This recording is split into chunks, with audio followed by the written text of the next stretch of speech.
ओम शिवाय। भगवान श्री कृष्ण और श्री कृष्ण चेतना अवतार देवी माँ के श्री चरणों में शत नमन। सबसे पहले तो मैं अपने को बहुत भाग्यशाली समझती हूँ कि श्री कृष्ण चेतना अवतार देवी माँ ने मुझे संतान के रूप में स्वीकार किया। और भाग्यशाली मैं इसलिए हूँ क्योंकि छोटे से ही मुझे उनके एक कहना चाहिए पल पल का मुझे एक दिशा मिलती रही। जाने अनजाने उनकी बातों से मुझे प्रेरणा मिलती रही, क्योंकि आप जानते हैं जिनको हम श्री कृष्ण चेतना अवतार कह रहे हैं तो वो स्वयं में आप समझ सकते हैं आज श्री कृष्ण भगवान की चेतना का अवतार, तो स्वयं में वो अवतार थी, है और हमेशा रहेंगी। क्योंकि जितने भी अवतार हैं वो शरीर रूप में हमको, हमारा मन इतना एक छोटा होता है, इतना एक सीमित उसमें होता है कि हम बिना शरीर के जल्दी विश्वास नहीं कर पाते। इसलिए अवतार हमारे बीच में आते हैं अपने कर्मों के द्वारा, अपने ज्ञान के द्वारा हमें प्रेरणा देने, हमें धर्म की सही दिशा देने। तो यही जब श्री कृष्ण चेतना अवतार देवी माँ हमारे बीच में आई तो उनसे हमें एक भगवान के ज्ञान का एक मार्गदर्शन मिला, कर्म दिशा मिली, और साथ ही सबसे बढ़कर हमें ये भी मालूम हुआ धर्म ऐसी बात नहीं कोई नया शब्द है, ये न जाने कब से वैदिक काल से चलता चला आ रहा है, लेकिन इसका रूप धीरे धीरे धीरे धीरे बिगड़ता रहा। युग परिवर्तित होने के साथ साथ इसका रूप बिगड़ता रहा और कलयुग में इसका रूप बिल्कुल ही कहना चाहिए बिगड़ के एक किसी दिशा में चल दिया है, वो भी नहीं कहा जा सकता है। तो एक धर्म का सत्य रूप श्री कृष्ण चेतना अवतार देवी माँ के माध्यम से, जो स्वयं भगवान का एक रूप है, उनके माध्यम से हमें मिला कि धर्म का सत्य रूप क्या है। फिर बहुत हम लोगों को बहुत ज्ञान मिला, जैसा कि आप सभी को मालूम है आज भी संग्रहित है भगवान की वाणी के 400 खंडों में। तो लेकिन बहुत छोटे में मैं बता रही हूँ कि उसके माध्यम से हमें ये भी मालूम हुआ कि ये छोटी छोटी चीज़ों में जिसमें हम लोग फंसे रहते हैं, जाति प्रथा है और बड़े सारे कर्म कांड है, तो ये एक मालूम है ये स्वयं में ही एक बहुत बड़ा अंधविश्वास जीवन का और बहुत बड़ा एक अभिशाप है जीवन का, बहुत बड़ा। ये अभिशाप हम अपने से चिपका के घूमा करते हैं, जाति प्रथा और अनेकानेक कर्मकांड, और एक ऐसा एक जीवन का अंधकार ये बन जाते हैं जिसमें सच्चाई में हमें नहीं मालूम रहता कि हमारे सामने जो खड़ा है वो केवल एक इंसान है,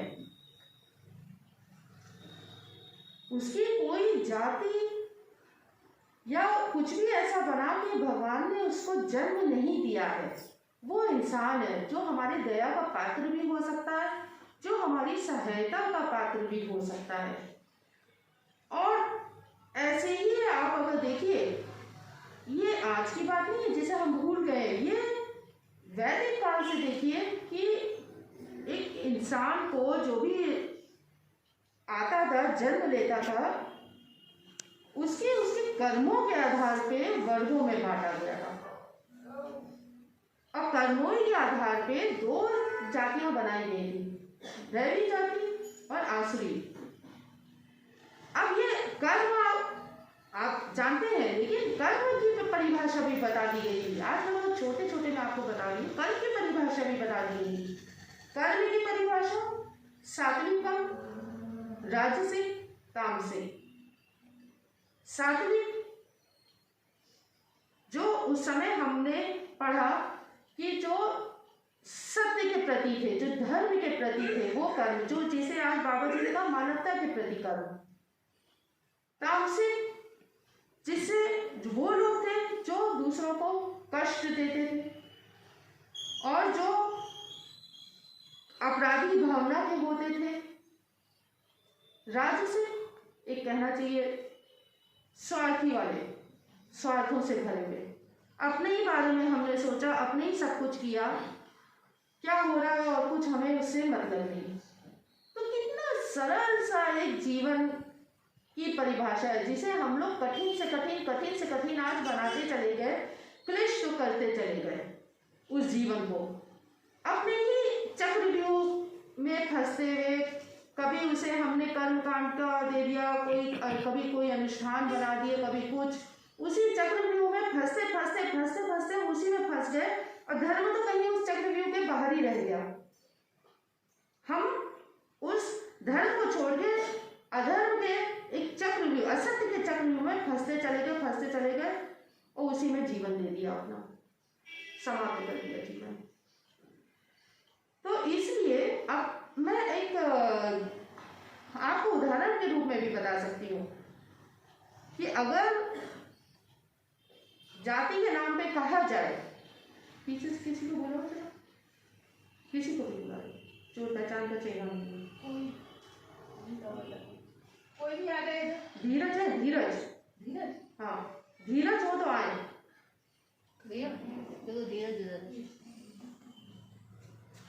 तो मैं आपको जाति का उदाहरण भी देती हूँ कि जब तक आपको बताया नहीं जाता है, समाज में छोटे से बच्चे को बताया जाता है, बेटा ये हैं, ये शर्मा जी हैं, ये यादव जी हैं, ये वो हैं, आप कैसे पहचानेंगे? आइए, अब ये है धीरज, ये बहुत अच्छा, भगवान की रेसिपी करो, ये बहुत अच्छा कार्य कर रहे हैं, बच्चों की सेवा कर रहे हैं, सच्चाई में मानवता की सेवा कर रहे हैं, और बड़े कठिन उससे कर रहे हैं, अच्छे मन से कर रहे हैं अपने। तो ये इनका परिचय है। तो क्या आप लोग बिना बताए, नाम मैंने बताया धीरज, बिना बताए आप इनकी जाति बता सकते हैं? आप कहेंगे बड़ा अच्छा इंसान है, यही तो कहेंगे ना, क्यों अच्छा है?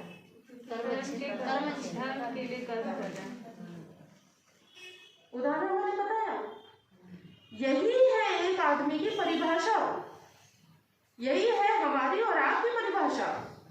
हमारी आपकी परिभाषा ये नहीं है कि आपके हमारे नाम के पीछे क्या लगा है, काम हम जो भी कर रहे हैं उससे हम कोई वो नहीं बन जाते हैं, बड़े पंडित हो, महापंडित हो, ब्राह्मण हो, ये सब नहीं बन जाते हैं हम।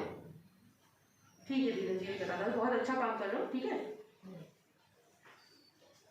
तो मुझे इनका ही अभी तो उदाहरण समझ में आया, क्योंकि बहुत सारे अच्छे लोग बैठे हैं, चेहरे से पहचानते हैं, लेकिन लगा नहीं कि उनको किसको हम पहचान दें, क्योंकि हमारे लिए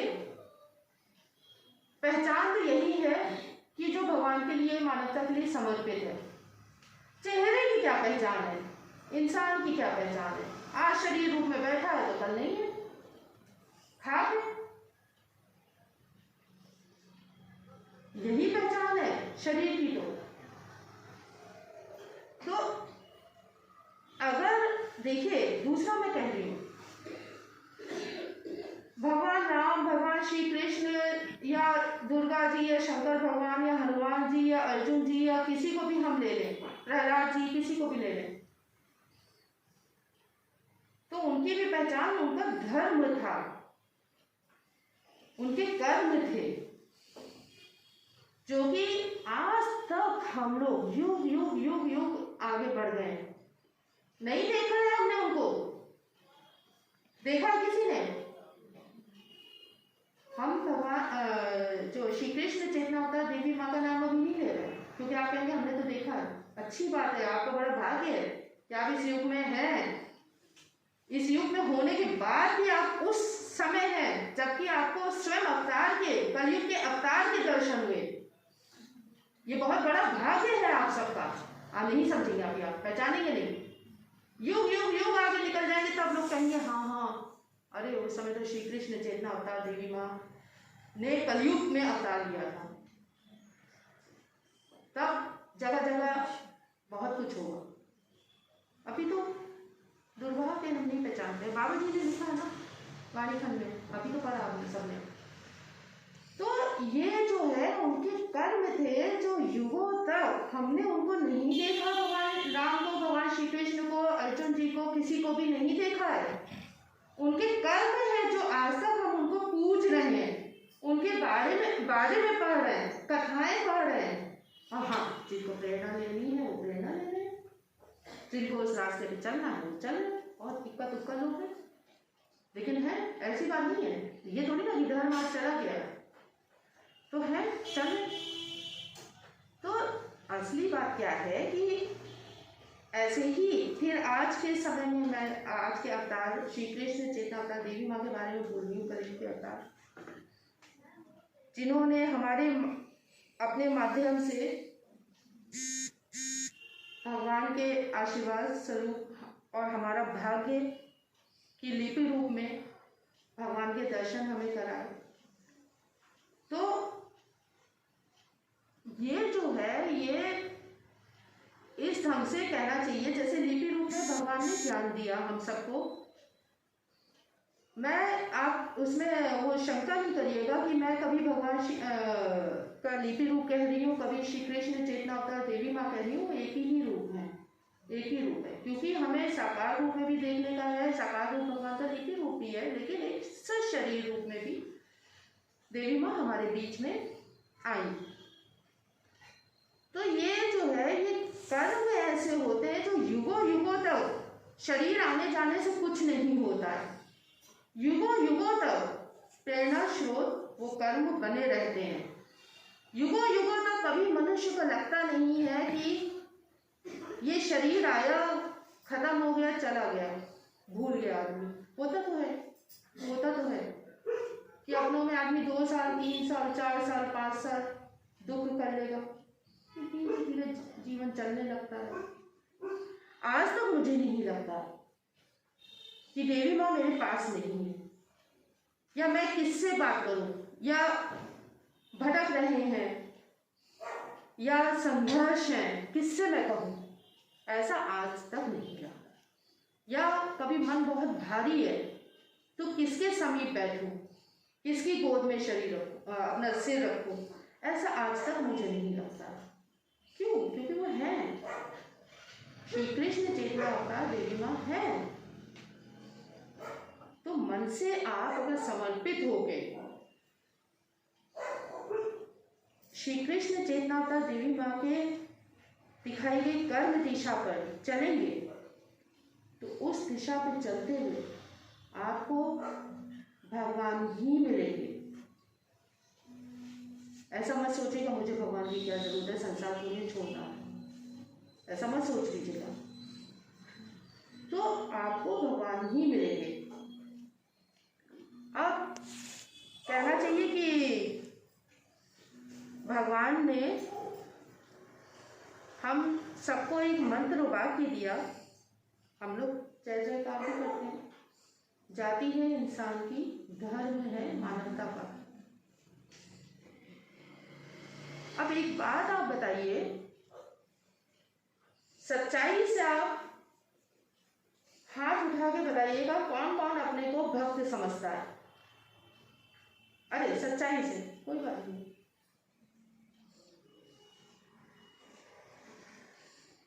हो सकता है।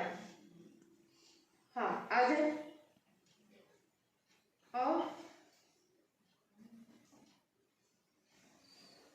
और कोई जो बाबा जी की परिभाषा के हिसाब से अपने को भक्त समझता है?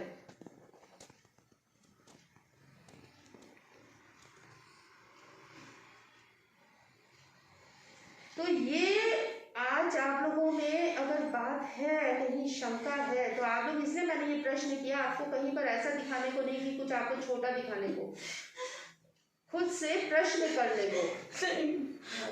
एक मिनट हम बात करेंगे आपसे, ठीक है? इधर आ जाइए, खुद से देखिए। आपने भक्त कहा है और फिर आप रो रही हैं। भक्त कभी परेशान नहीं होता ना, ये भक्त की परिभाषा नहीं है, ठीक है? ये थोड़ी ना है, ये तो हम जानना चाह रहे हैं। तो ये आपको जो है इतने वर्षों से आप आ रहे हैं, इतने वर्षों से आ रहे हैं, कोई बात नहीं है। ये मत सोचिएगा मेरे वर्ष खराब हो गए, समय गंवा दिया। अभी भी समय है हमारे पास, अभी भी समय है हमारे पास। तो वही भगवान ने कहा है कि धर्म, ये बल्कि कहा है अनेक धर्म अनुष्ठान न करके मेरे आदेश का पालन करो। तो मैं जो मंत्र का कह रही थी, जाति है इंसान की, धर्म है मानवता का। तो जब तक हम जातियों में, कर्म कांडों में, अनुष्ठानों में, अलग अलग ये धर्म के अनुष्ठानों में हम विश्वास करते रहेंगे, तब तक कहाँ भगवान के इस मंत्र वाक्य का हमने पालन किया। जाति है इंसान की कर ही नहीं सकते। हम तो जातियों में विश्वास कर रहे हैं, हम तो जातियों के हिसाब से शादियां कर रहे हैं, जातियों के हिसाब से उनका अपमान कर रहे हैं, सम्मान कर रहे हैं, कुछ चढ़ा रहे हैं तो नहीं चढ़ा रहे हैं। हमने कहाँ ये किया जाति है इंसान की। इंसान माना तो हम भी किसी को, पहले तो हमने जाति पूछ ली, पहले तो उसका सब देख लिया, फिर देख लिया कि क्या है इंसान। चाहे वो फरिश्ता ही आ गया होगा, लेकिन वो किसी और जाति का है तो हमारे लिए तो बेकार हो गया। और चाहे राक्षस आ गया होगा, वो ऊंची जाति का, तो हमारे लिए तो भगवान बन गया, हो पूजा का अधिकारी हो गया हमारे लिए। तो कौन अपने को भटका रहा है? आप अपने को भटका रहे, कोई और नहीं भटका रहा, आप स्वयं। क्योंकि आपके संग में आपकी आत्मा है, लेकिन आप स्वयं तो अपने इतना आत्मविश्वासी बनिए कि अपनी आत्मा पर आप विश्वास करें, ना कि सामने बैठे आदमी पर आप विश्वास करें। कुछ भी कह देगा आप कहानी, आप सुन लेंगे कहानी, आप वो कहानी सुन लेंगे।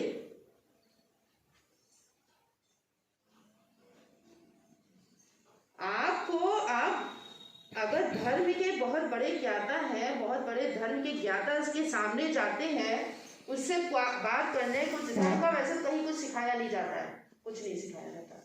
जैसा कि मैंने पहले भी बताया, कुछ आपको जैसे भगवान ने कहा धर्म अनुष्ठान न करके मेरे आदेश का पालन करो, वहां धर्म अनुष्ठान ही बताए जाते हैं। तो फिर उन लोगों से आप ये बात करिए ना, क्या ये वैदिक काल से ये सब जातियां ये सब चली आ रही है क्या वैदिक काल में अधर्म था आज धर्म है? क्या उस समय असत्य था आज सत्य है क्या? आप थोड़ा तो मुंह खोलिए, आप सत्य मंदिर में आ रहे हैं, भगवान स्वयं आपको ज्ञान दे रहे हैं, थोड़ा तो खोलिए आपको जाके वहां। जो ये आपको उल्टी सीधी चीजें सिखाया करते हैं, आप करते रहते हैं, व्रत उपवास और सबको भटका करते हैं, थोड़ा तो पूछिए ना।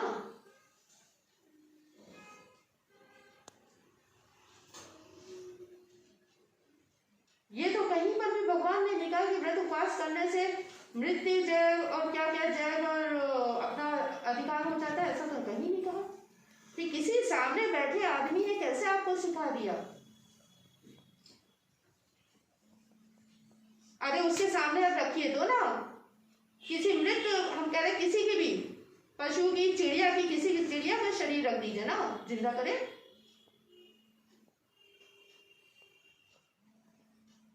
क्यों पहचानते हैं अपनी अकल आप लोग? तो धर्म अनुष्ठान नहीं, कर्म अनुष्ठान करिए, ये समझिए। और एक और बात मैं कहूंगी, मैं आपको इसलिए बुला रही थी, जैसे आपने कहा आप समझती हैं, आप भक्त हैं, तो आप कैसे समझती हैं? आपने बाबा जी का, हम तो भगवान जब सामने लिपि रूप में हैं, श्री कृष्ण चेतना अवतार देवी माँ के रूप में, हम तो उन्हीं के आगे आगे रूप में कहेंगे क्या पालन करेंगे? पूछ देवी माँ शक्ति से हम 94 में देवी माँ से जुड़े हैं, और हमारी स्थिति ये थी कि हमारे पति चले गए थे, तो हमारी बहुत खराब स्थिति थी, और आज भी कोई अच्छी नहीं। लेकिन हम बाबा जी को पाके अपने को बहुत महान समझते हैं कि हम बहुत बड़े हैं, और लोग हमको समझते भी हैं।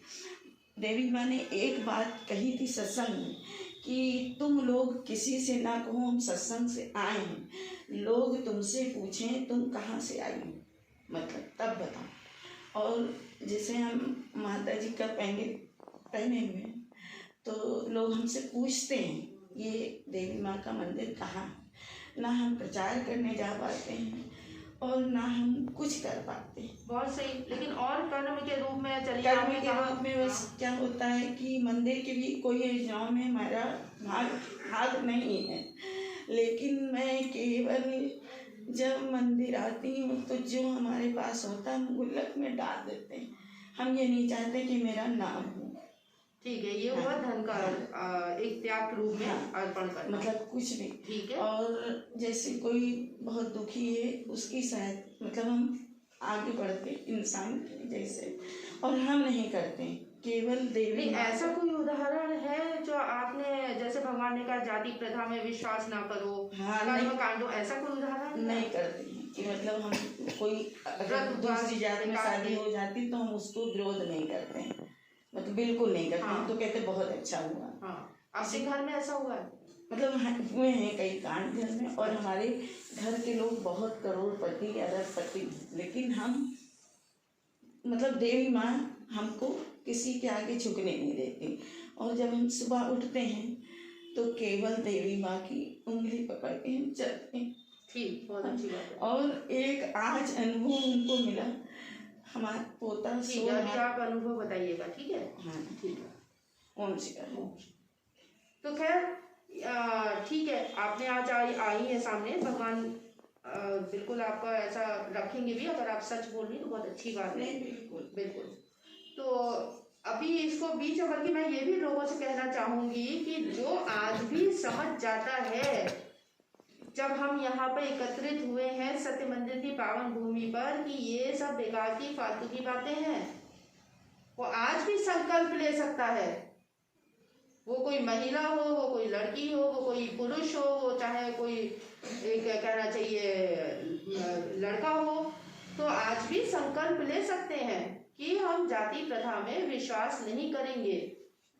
और दहेज प्रथा को तो बिल्कुल ही समझ लीजिए पाप।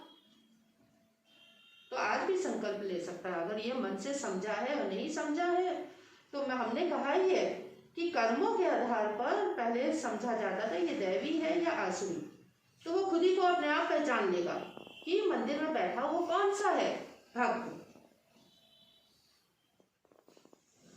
तो ये स्वयं को पहचानने का भी है, दूसरों को पहचानने का भी अवसर है, ठीक है। फिर मत कहिएगा कि अरे उसने मुझे धोखा दे दिया, ये दे दिया, क्योंकि आप सामने वाले के कर्म के आधार पर उसको पहचानिए, देखिएगा आपको धोखा नहीं होगा।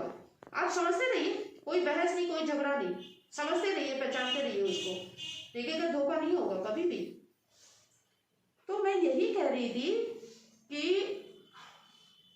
क्या होता है कि उत्तराधिकार में हम आदमी को देते हैं, बहुत सारी चीजें देते हैं, बंगला दे देते हैं, घर दे देते हैं, धन दौलत पता नहीं क्यों दे देते हैं।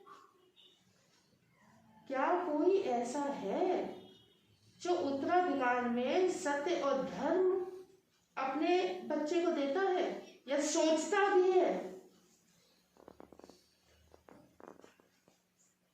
क्या कभी मन में भी लाता है? फिर मैं शत नमन करती हूँ श्री कृष्ण चेतना अवतार देवी माँ का, कि उत्तराधिकार में उन्होंने मुझे सत्य और धर्म दिया। ये मेरा भाग्य है। अनेक अनेक युग का न जाने कौन से क्या कर्म मैंने कुछ ऐसा अच्छा ही किया होगा कि मुझे वो माँ के रूप में मिली और उन्होंने उत्तराधिकार में मुझे ये दिया। एक ऐसा पद दिया भगवान ने जो स्वयं में धर्म का है, कर्म दिशा दी। हो सकता है कईयों को वो कठिन लगे, लेकिन आज वही कर्म दिशा, वही धर्म मेरा जीवन है। उसके बिना तो मेरा जीवन ही नहीं है।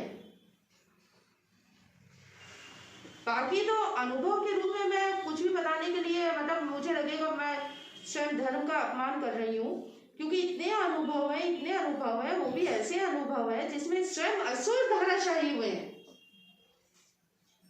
साक्षात असुर धाराशाही हुए। तो उन्हें अगर मैं उन अनुभवों को आज शब्दों में बांधूंगी तो मैं नहीं न्याय कर पाऊंगी धर्म के संग में। सच्चाई से कह रही हूँ, कहीं ना कहीं अपमान कर रही होंगी। आज भी मैं अपने को बहुत छोटा समझती हूँ, बहुत कर्मों की राह पे बहुत एक छोटा, मैं मन से कह रही हूँ, सच्चाई से कह रही हूँ। मुझे आज भी बड़ी ग्लानि होती है जब मैं भगवान के आगे खड़ी होती हूँ कि भगवान ने तो बहुत कुछ मुझे पता नहीं, मतलब एक तो दिया है, मैं नहीं उतना कर पा रही हूँ। दूसरा ये है कि पता नहीं कि इतना ही मतलब एक अपने में हीन नहीं कहना चाहिए, स्वयं भगवान का आशीर्वाद होता है जीवन। लेकिन बहुत मुझे वो लगता है कि भगवान मतलब क्षण क्षण जो एक रक्षा करते हैं हर उस पर मान सम्मान की। बाकी ये मान सम्मान भी बहुत बड़ी बातें होती हैं, मान सम्मान उस अहंकार के रूप में मैं नहीं कह रही हूँ। और राह चलते लोगों की जो बाधाएं खड़ी होती हैं किस ढंग से बचा लेते हैं, मतलब मैं इस शब्दों में आपको नहीं बता सकती हूँ वो। तो ये बहुत बड़ा एक मेरा भाग्य है और भाग्यशाली समझती हूँ कि भगवान ने भविष्य रूप में अभिनव भैया को सामने रखा। और भाग्यशाली समझती हूँ श्री कृष्ण चेतना अवतार देवी माँ की शिक्षा को कि मैं भी उत्तराधिकार में और कुछ दे पाऊँ ना दे पाऊँ, लेकिन भैया को सत्य धर्म भगवान के आशीर्वाद से मैंने अभी से अपने रहते हुए उनको दिया है। ये बहुत बड़ी मेरे लिए भाग्य वाली बात है। तो मैं यही कह रही थी कि जैसे आप विल लिख देते हैं, सब लिख देते हैं, विल में सब लोग बिल्कुल परेशान रहते हैं, अरे चले जाए नहीं चले जाए, तो कोई चला गया तो नकली विलें बनने लगती हैं, पता नहीं क्या क्या इधर उधर अंगूठे नकली साइन बनने लगते हैं। तो क्या आपने कभी सोचा कि अपनी विल में हम ये भी लिखते हैं? हमने तो देखा कि लोग जाने वाले होते हैं, नहीं जाने वाले होते हैं, आशा होती है जाने की, जो भी होता है तो पहले से यहाँ एक सूचना के रूप में आने लगता है कि वाणीखंड हमारे यहाँ है, वाणीखंड को हम देना चाहते हैं, वापस देना चाहते हैं। हमारे लिए तो बहुत बड़ी बात है भगवान का इस रूप में हमें फिर से स्वीकार करना। हम अपनी बात नहीं कर रहे हैं, तो क्या कोई ऐसा तो नहीं हमसे कहता है कि हमें लगता है हमारा जीवन छोटा रह गया है। हमारे यहाँ एक तो बंगला है, एक तो घर है, एक तो जमीन है, लॉकर भी भरे हुए हैं पैसे से, गहनों से। हम देना चाहते हैं मंदिर को, बहुत अच्छे कार्य चल रहे हैं, बहुत अच्छी योजनाएं हैं, भविष्य की हैं, मानवता संरक्षित हो जाएगी, हम देना चाहते हैं। ऐसा तो नहीं, क्या इससे समझ में आया? समझ में तो वही आया कहने को संसार में वो किसी रूप में गया हो या किसी रूप में जाने वाला हो, समझ में तो यही आया। चिपका था वो माया मोह से, माया मोह से चिपका था, सत्य से कभी नहीं चिपका था। छोड़ नहीं पाता है सत्य को, धर्म को। वो यहां पर कहने के पहले बच्चे को इसी रूप में बड़ा करता कि वो बच्चा धर्म को अपने संग में रख के उसको कर्म दिशा की ओर आगे बढ़ा ले जाता उसके जाने के बाद। क्या कभी ऐसा लगा? इतना भगवान का ज्ञान हमने सुना, इतने पुण्य संचय किए, इतना सब कुछ किया, तो हमारा बच्चा क्यों वंचित रह जाए उससे? अब मैं एक और बात बता दूं, विल के रूप में आप जो कुछ भी लिखते हैं, क्या कहा जाता है?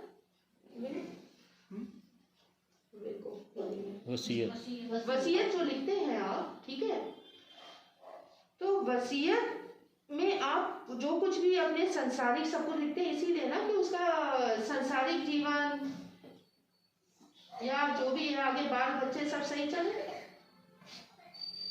इसीलिए ना, इसीलिए लिखते हैं ना। ठीक है, खाना आना चलता रहेगा, सब कुछ चलता रहेगा, रहने को मिलता रहेगा, सब कुछ है। क्या कभी मन नहीं आता है? सब कुछ तो दे दिया हमने, घर दे दिया, सब कुछ दे दिया, सब दे दिया, सही। अरे जीवन सुरक्षित करने के लिए हमने धर्म क्यों नहीं दिया? ये जीवन ही नहीं रहा तो क्या होगा वो उसका घर का, उस धन दौलत का? जिस धर्म से बुद्धि स्थिर हो सकती है, वो स्थिर बुद्धि क्यों नहीं दे दी हमने? कलह मच जाएगी। आप तो संघर्ष दे रहे हैं उसे, कलह दे रहे हैं उसके जीवन को, अभिशाप दे रहे हैं। परीक्षित जी के मुकुट में सोने का होता था। कलयुग के आने से पता नहीं क्या क्या हो गया, अभिशाप उनको मिल गया, श्राप मिल गया, न जाने क्या क्या हो गया। फिलहाल उसी भगवान ने जो भी है समय देकर फिर भी मृत्यु को तो प्राप्ति हो गए। आप तो वही सोना दे रहे हैं उसे, वही हीरा मोती दे रहे हैं उसे, श्राप देते हैं आप अपने आने वाली संतान को, आगे जाने वाली संतान को। मुझे मालूम है मेरे बोलने से कुछ नहीं होना है। मैं एक कहना चाहिए जो गारंटी क्या कहलाती है, वो सब जो भी कुछ नहीं होना, कुछ नहीं बदलेगा, वही चलता रहेगा। लेकिन बाबा जी ने, क्योंकि श्री कृष्ण चेतना अवतार देवी माँ ने मुझे इसीलिए यहाँ पर बैठाया है कि मैं अपने लिए एक न्याय कर पाऊँ, कुछ कर पाऊँ, आज्ञा का पालन कर पाऊँ, इसलिए मैं आपको बताती हूँ। आशा मुझे कुछ नहीं है किसी से। अब मैंने कहा कर्म अनुष्ठान, कर्म अनुष्ठान में तो मैं ये भी समझती हूँ कि जो जब भी आए या आज भी आए तो समय के बहुत पहले आए, एक कुछ हो रहा है अपने मंदिर में, सफाई कर दे, धुलाई कर दे, सब कुछ कर दे। समझती तो ये भी हूँ कि भगवान का पहले से ही सब आदर सत्कार के समय पहले से ही सब हमारा पुष्पों के रूप में जैसे भी अर्पण हो जाए। देखती ये भी हूँ कि सब कुछ हो गया है तो पाठ में सब कुछ आ रहा है। एक कर्म अनुष्ठान तो बहुत बड़ी बात है, अनुष्ठान। एक देखती तो ये भी हूँ, लोग गलत बोल देते हैं, एक छोटी सी टीके जैसी चीज भी नहीं होती है, भावना की बातें हैं। सत्य मंदिर है, इसलिए मैं सत्य ही आप लोगों तक पहुंचाने का प्रयास करती हूँ। पूर्ण सत्य तो भगवान का अपना ही रूप है, वो अनुभवों के रूप में जीवन में देते रहते हैं। जब देते हैं तो फिर हम इधर उधर की बातें करने लगते हैं, हाय हाय करने लगते हैं। लेकिन हाँ, समझाने का प्रयास मेरा है।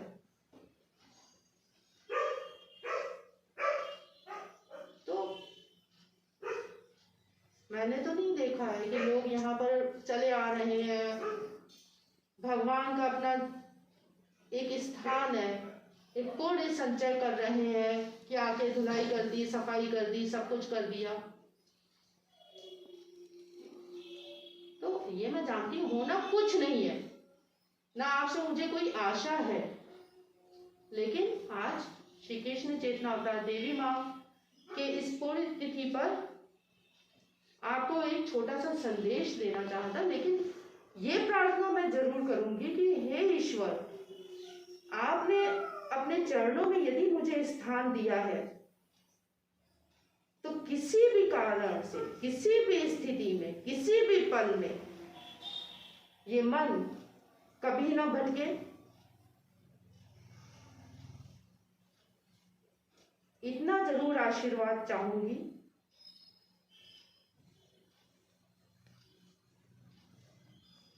कि अपने द्वारा किए गए कर्मों के रूप में ईश्वर से आशीर्वाद चाहती हूँ कि जब भी ईश्वर मुझे प्रदान करे, मुक्ति ही प्रदान करे।